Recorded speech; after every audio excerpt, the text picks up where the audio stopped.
Okay, the next point for the mighty CNC. If you have true ecclesia, which none of us have, if you have true ecclesia, everybody is cheerfully focused on Song of Songs, saying, hey, there is this amazing sex need, and you shouldn't awaken it until it's time, in a wonderful way, in a cheerful way.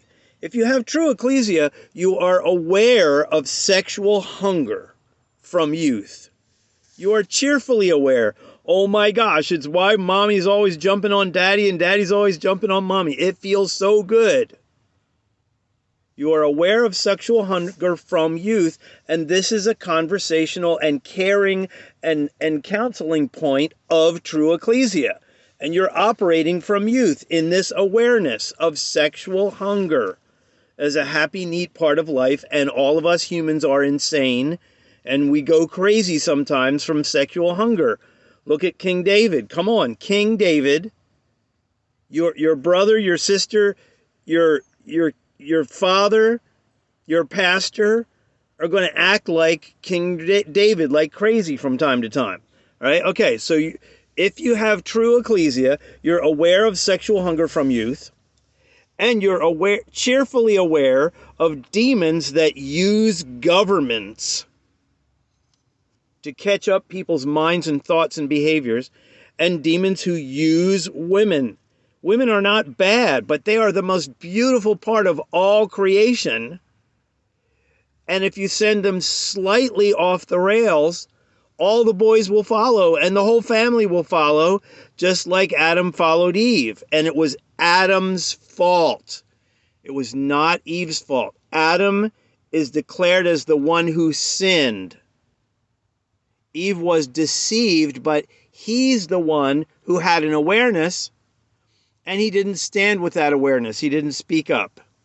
He didn't kindly say, hey, let's go eat from the tree of life instead of that tree that God said don't, let's not talk to anybody in that tree.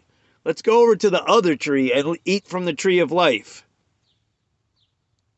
So if you have true ecclesia, you're cheerfully aware of the demons who use governments and the demons who use women, and you don't get involved emotionally in laws and government and legislation. You don't get emotionally involved in women who are not sold out, safe, and connected with strong brotherhoods who are looking out for them and helping them not be in darkness with a Jesus t-shirt on and not presenting the whole gospel, the whole picture.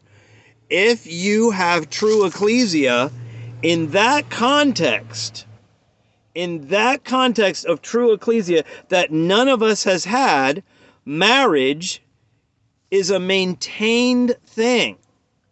It's like you're in the true ecclesia meetings, and since you've been raised with like, okay, there's this amazing sex hunger, whoa, and we go crazy sometimes, and whoa, we got to look out for ourselves and one another.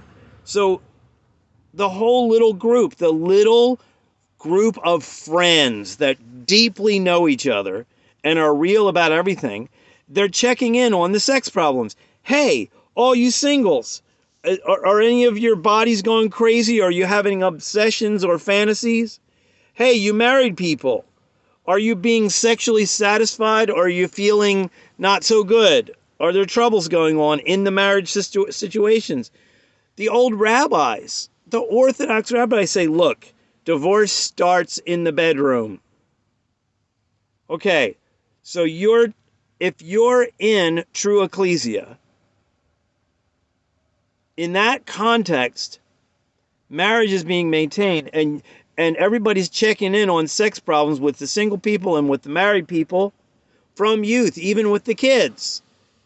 Okay, is your body waking up? Are you going a little crazy yet? Are you ready for a spouse? Are you ready for your own person, to enjoy your own person? And in that setting, then you can read 1 Corinthians 7.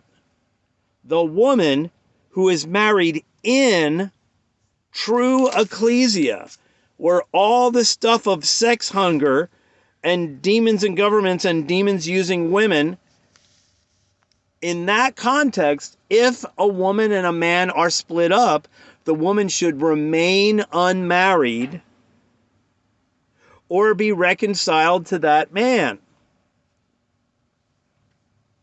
And the man should not divorce. But if you don't have true ecclesia, all of those instructions just get blown out of the water, because everybody's just wandering around bumping into walls with all of this hidden sin and junk going on, because they don't have a circle of friends who are saying, hey, you're getting way too into seductive styles, and you're clearly being a seducer. Even if you're not actually specifically seducing somebody, the way that you're presenting yourself and your mindset and the way that you're thinking and talking, you're a seductive power. Money is seductive. Jobs and businesses and fun and entertainment and amusements are seductive. Styles of hair and clothing and special, accoutrements and styles of clothing are seductive. It doesn't mean everybody's getting seduced. It doesn't mean that you dress and style yourself in order to be seductive. But when you come back together to your true ecclesia, you have friends who, by the Holy Spirit and love, can say, okay, things are getting a little crazy over there. What's up? There's like a spirit in your atmosphere. We need to freshen up. You need to stay safe. I mean, if you die right now, you're going to have some demons stuck to you, and there's obviously some stuff going on. But if you're in true ecclesia, we're just throwing down okay, how did you go crazy since our last communion? Just throw it down. Don't even worry about it. There's no new sin under the sun. Remember King David? I mean, he was so nasty, he should have been stoned to death 3 times over. He should have gotten 3 death sentences for what he did. I mean, it's freaking crazy. Okay? So we are supposed to be the people, instead of once a year doing a Passover Seder with the confession of sin and the atonement, we are doing a cleanup whenever we get together. And I never had that, and you never had that. So don't be hard on yourself. Just start a friend group and have some fun with your kids and help them check in and say, okay, is there anything funky, weird, or crazy that's going on? Or do you feel like you're selfish and greedy in a certain area? Throw it down. Talk about it. Because there's probably a spirit hanging around in your atmosphere. In America, there's so many spirits. In the advertising, in the movies, in the music, in your peer group, and the people that are around you. And people have gotten run off the rails of Jesus for such a long time. People are thinking they're okay when they're not okay. So that's the game.